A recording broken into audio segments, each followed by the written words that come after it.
Assalamualaikum warahmatullahi wabarakatuh. Waalaikumsalam warahmatullahi wabarakatuh. Waalaikumsalam warahmatullahi wabarakatuh. Pertama-tama, mari kita panjatkan puji syukur kehadirat Allah Subhanahu wa Ta'ala. Berkat rahmat dan hidayahnya, kita masih bisa melakukan presentasi walaupun hanya melalui Zoom. Tak lupa pula kita kirimkan salawat dan salam kepada junjungan Nabi Shallallahu Alaihi Wasallam, Nabi yang telah mengangkat kita dari alam kegelapan menuju ke alam yang terang benderang seperti saat ini. Baik, perkenalkan kami dari kelompok 4 yang terdiri dari Ahmad Farid, Nur Syahreni, Hesti Amelia Lestari Mase, dan saya sendiri Widya Rizkyani selaku moderator. Adapun materi yang akan kami presentasikan yaitu penelitian eksperimen. Untuk mengefisienkan waktu, saya persilahkan kepada Hesti Amelia untuk memaparkan materi.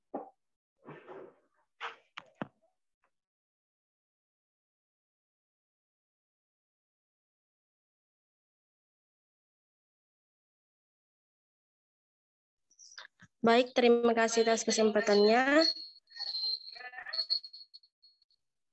Yang pertama, penelitian termasuk dalam penelitian kuantitatif. Franke dan Wallen 2019 menyatakan bahwa eksperimen berarti mencoba, mencari, dan mengkonfirmasi.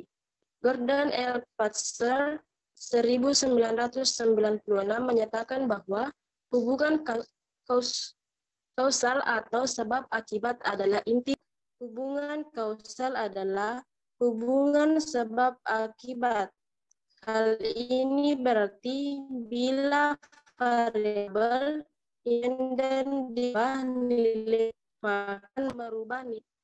Misalnya, insentif dinaik turunkan maka akan merubah nilai kinerja pegawai.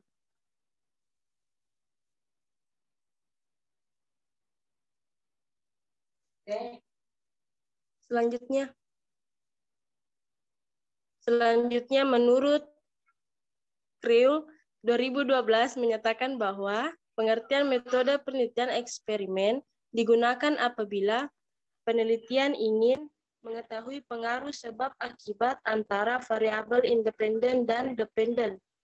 Hal ini berarti penelitian harus dapat mengontrol semua variabel yang akan mempengaruhi outcome kecuali variabel independen atau treatment telah ditetapkan. Selanjutnya, yang pertama ada hipotesis, yang kedua independen, yang ketiga variabel dependen, dan keempat subjek. Itulah tadi ada 4 faktor utama dalam penelitian eksperimen. Selanjutnya saya kembalikan ke moderator. Baik, materi selanjutnya akan dipresentasikan oleh Ahmad Farid. Saya persilahkan kepada Ahmad Farid. Baiklah, selanjutnya itu karakteristik penelitian eksperimen. Yang pertama, manipulasi, di mana penelitian menjadikan salah satu dari sekian variabel bebas untuk menjadi sesuai dengan apa yang diinginkan oleh peneliti, sehingga variabel yang lain dipakai sebagai pembanding yang bisa membedakan antara yang memperoleh perlakuan atau manipulasi dengan yang tidak memperoleh perlakuan atau manipulasi. Pengendalian, di mana peneliti menginginkan variabel yang diukur itu mengalami kesamaan sesuai dengan keinginan peneliti dengan menambahkan faktor lain ke dalam variabel atau membuang faktor lain yang tidak diinginkan peneliti dari variabel. Pengamatan, di mana peneliti melakukan suatu kegiatan mengamati untuk mengikuti apakah ada pengaruh manipulasi variabel yang bebas yang telah dilakukan terhadap variabel lain yang terkait dalam penelitian eksperimental yang dilakukan.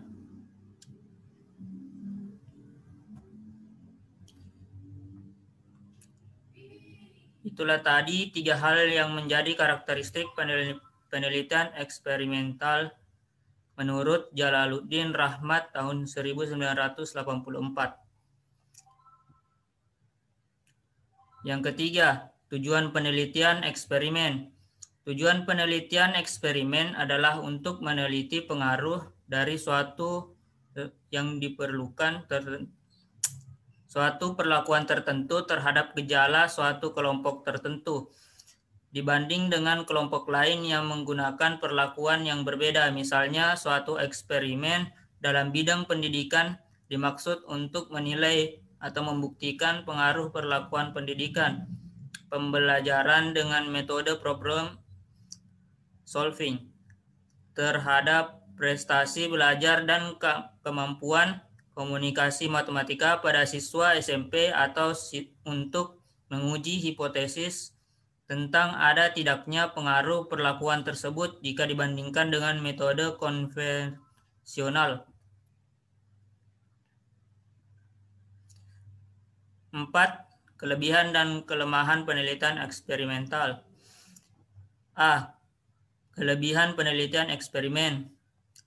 Penelitian eksperimental mempunyai 2 kelebihan, yaitu A. Kemampuan untuk membuktikan ada tidaknya hubungan sebab akibat yang dihasilkan pada penelitian eksperimen lebih kuat atau bahkan lebih kuat dibandingkan penelitian non-eksperimental.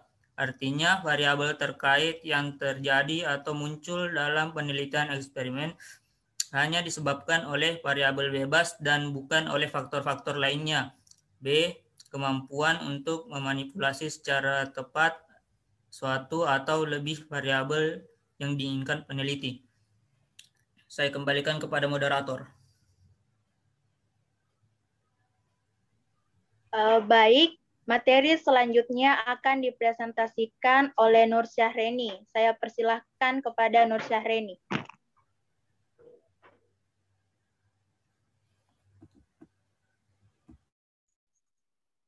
B. Kelemahan penelitian eksperimen.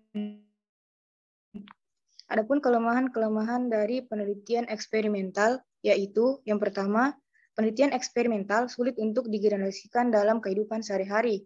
Hal ini disebabkan oleh kondisi penelitian eksperimental yang sangat terkontrol atau buatan, sehingga situasinya tidak seperti dalam kehidupan sehari-hari, atau artificiality of experiment. Yang kedua, pelaksanaan penelitian eksperimental umumnya membutuhkan waktu yang relatif lebih lama. Yang ketiga, pada penelitian eksperimen ada dampak kurang baik pada pengetahuan, psikologi, dan moral subjek atau kelompok kontrol akibat tidak diberikan perlakuan yang sama dengan kelompok eksperimen. Sementara itu, penelitian yang memberikan perlakuan pada kelompok eksperimen dalam jangka waktu tertentu cenderung tidak memperhatikan kondisi dan membutuhkan subjek penelitian, sehingga fisik dan psikologi subjek penelitian dapat terganggu.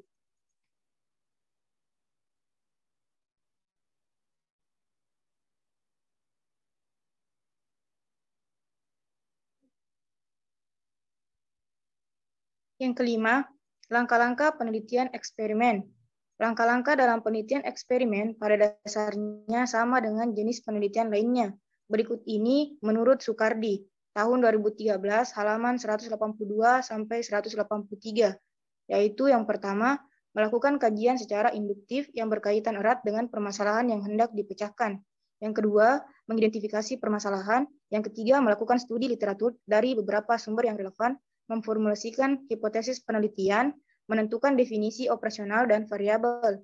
Yang keempat, membuat rencana penelitian. Yang kelima, melakukan eksperimen. Dan yang keenam, yaitu mengumpulkan data kasar dari proses eksperimen. Yang ketujuh, mengorganisasi dan mendeskripsikan data sesuai dengan variabel yang telah ditentukan. 8.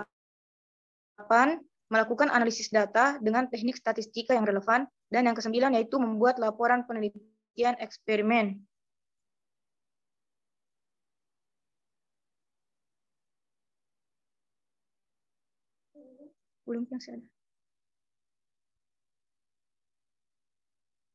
Selanjutnya, Selanjutnya, menurut Creswell tahun 2012, halaman 322 sampai 325, ada 8 langkah dalam melakukan penelitian eksperimen, yaitu sebagai berikut. Yang pertama, tentukan eksperimen yang menggambarkan masalah penelitian. Yang kedua, buatlah hipotesis untuk menguji hubungan sebab akibat. Yang ketiga, pilih unit eksperimen dan identifikasi peserta penelitian. Yang keempat, tentukan sebuah perlakuan eksperimen yang akan diterapkan. Yang kelima, pilihlah jenis desain eksperimen.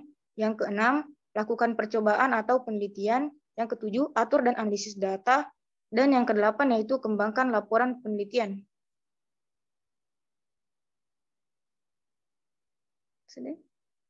Selesai itu.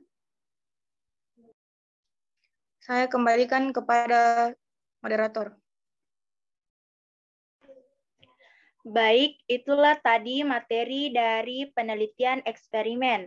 Lebih dan kurangnya mohon dimaafkan. Wassalamualaikum warahmatullahi wabarakatuh.